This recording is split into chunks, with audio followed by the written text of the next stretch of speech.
Well, it's game week. Just excited as we get closer and closer to Friday.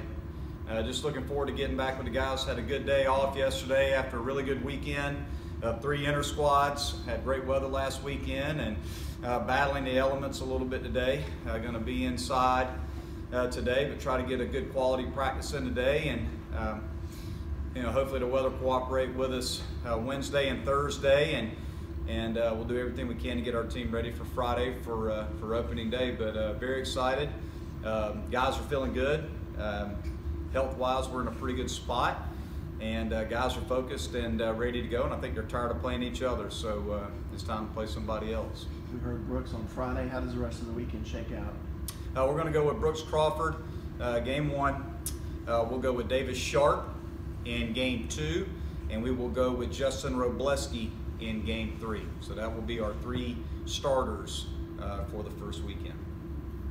How does a guy like Hennessy take that kind of news, and would he be a movie guy for this week? I think like anybody who has stripes on their sleeves, who has started and pitched in the bullpen, he wants to start. But I also think, Jacob is one of the best teammates that you could ask for, and I think he understands that regardless of his role, that he's going to try to dominate his role. He's going to try to do the very best he can to help us win games. He's pitched out of the bullpen and he started for us, so he's done a number of things for us. So we certainly feel like Jacob Hennessy's going to pitch first weekend. It's just a matter of when. But he'll be one of our first guys that we'll go to out of the bullpen. He throws strikes. He's got 3 pitches. He's got experience, so he's going to be a very valuable piece for us to try to win a series this upcoming weekend. You've got 2 young guys versus an experienced guy. What went into that decision? Because I'm sure it was a hard decision. Very hard decision. We just felt like more than anything else that Sharp and Robleski, from a stuff standpoint, they have starter stuff, they have velocity, they have 3 pitches, and we'd like to give them that routine of being a starter early in the season so that we can map out their week and plan out their week, as opposed to giving them the call in the bullpen and, hey, get ready, you're coming in for the next hitter. We felt like more of a planned approach for those 2 guys would be beneficial to them. And we also feel like they're ready and feel like their stuff is certainly good enough to compete as weekend starters. Got 8 games in 10 days. Big test for your depth early on the mound. It's a huge test, but one that I'm pretty excited about. It's a lot of baseball in a short amount of time. It's certainly going to test our starting pitching and our bullpen. We're going to have to use every weapon we have out of the pen in the first 2 weeks. So we're going to get a chance to really see what guys are able to do in a competitive environment, being able to play 8 games in those first 2 weekends, from weekend to weekend. Certainly going to test us, but we're also going to be tested on the position player side. We feel like we have quality depth on the position player side as well, and we'll probably run out some different combinations because Davis Sharp is a 2-way guy. So that's going to impact kind of what we do as far as when he pitches, when he's not pitching, how do we use him, how do we use some of our platoon options, lefty and righty. So we don't have necessarily a set lineup, I would say, either. We're gonna run a number of different guys out there just based on the matchup, and also want to get some of those young guys in there and get them some experience to see how they do. Birdie play first predominantly? I think he'll play first, but he could also play some third base. Again, it just depends on some different combinations as far as kind of what we want to do in the infield. But I think over the course of the year, he's going to play some first, and he could play some third as well. Probably Sam Hall over at third pretty good bit. I think Sam will play some third. Sam could play some second. Sam could play some outfield. But we've been working him primarily at third base, really just to try to get him as acclimated as we can to third base, along with getting Bird as acclimated as we can get him to first base. Those are your starting for the corners infield? Well, I would say that as of right now, that's what I would be leaning towards. I haven't written a starting lineup for this weekend yet. But we've been doing an awful lot of work with those guys at third and first base. Kier maybe in left and Bryson center, and how do you see right shaking out? We've got a number of guys that I would say are in the mix in the outfield. Michael Green's going to be in that mix. Has been working a lot in right field. Teodosio has been working primarily in center field. We've had Kier in left field. We've had Elijah Henderson, has played really well all year long in left field and in center field some.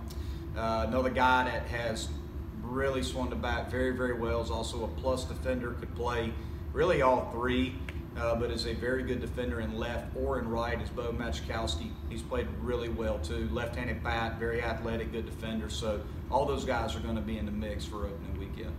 Have you been happy with what you've seen on the base paths as far as trying to change the philosophy a little bit the last few weeks? We're certainly faster. We certainly have more guys that can do different things on the base pass, that can steal bases, can steal second, can steal third.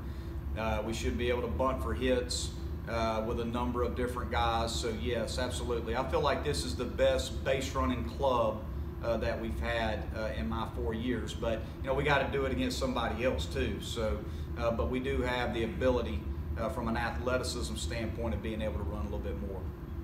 Monty, when you went with Brooks, you're obviously the veteran. He's got experience. But how much did last year's success from him kind of help in your decision to get involved? Well, he's 15-2 as a starter, so I think that played a lot into it. And I'm pretty high on Sharp too, and high on Robleski. But I think for us, the biggest factor was just that Brooks has pitched very, very well all year long, fall and spring inter squads.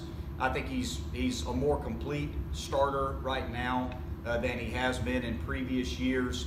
But he had a lot of success for us last year, and he's been a workhorse. He's been a guy that's been able to take the baseball every single week and give us quality starts. I think he's more ready to be able to go deeper into the game now than he was in the past, and that's partly just based on how we've used him. Early in his career, he was more of a long reliever than we started him, so that probably played a little bit into his ability to go super deep into a ball game. I think now that he had that full year last year being a starter, he's physically and mentally prepared to be able to go deeper into a ball game now, and that's why we decided to go with him in game one. Certain major league managers are not afraid to bring in a closer if it's a tight ball game in the 7th or the 8th. Do you see Carson filling that role a little bit? Like, it doesn't have to be the 9th? Yeah, no, I don't believe in. I believe in using your closer or your best reliever in the highest leverage situations. I think there's certain guys that are probably more suited to one inning at the end of a ball game, but I think you have to be aware of when is their leverage situation, and when you get into those last 9 outs of the ball game, who's coming up? What's the score? You get runners on base and you got a 1-run lead. You may want to bring in your best guy right then and there and see what happens. I've also been a big believer in we don't worry about tomorrow. We're going to win today. I think it's been very evident in what we've done even in the middle of the week.